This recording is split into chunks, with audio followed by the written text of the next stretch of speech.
مسوڀرڳڙي में मज़लूमनि जो आवाज़ इक़्तिदारी ऐवाननि ताईं पहुचाईंदड़ प्रेस क्लब जी इमारत बरसातुनि सबब ज़बून हाल थी वई। प्रेस क्लब जो हाल ऐं वॉशरूम बरसात में किरी पिया आहिनि।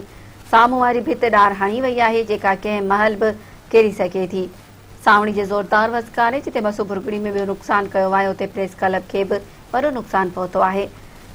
ॿाहिरियों साइन बोर्ड भॼी पियो आहे, जॾहिं त छित तां 2 सोलर प्लेटूं किरण सबब नाकारा बणिजी वयूं आहिनि। लाॻीते बरसातुनि पवण करे छित टमे पई, जे सबब लखे रुपयनि जो नुक़सानु थी वियो आहे। बैटरी ऐं उन जो चार्जर, 1.5 लख खां मथे जी कैमरा, 2 हैंडीकेम कैमराऊं, डिजिटल कैमराऊं ऐं ॿियो सामान नाकारा बणिजी वियो आहे। ऑफिस जा सोफ़ा सेट, फाइलूं, रजिस्टर, किताब ऐं ॿियो सामान पाणी पवण करे सख़्तु मुतासिर थियो आहे।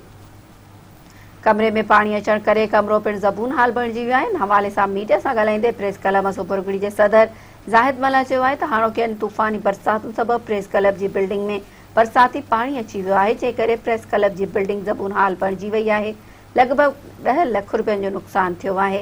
हुन इख़्तिदारधारियुनि खां मुतालबो कयो त कुदरती आफ़त सबबु तबाह हाल बणिजी वियल प्रेस क्लब مسوڀرڳڙي जी बिल्डिंग ॿीहर तामीर कराए सामान फ़राहम कयो वञे।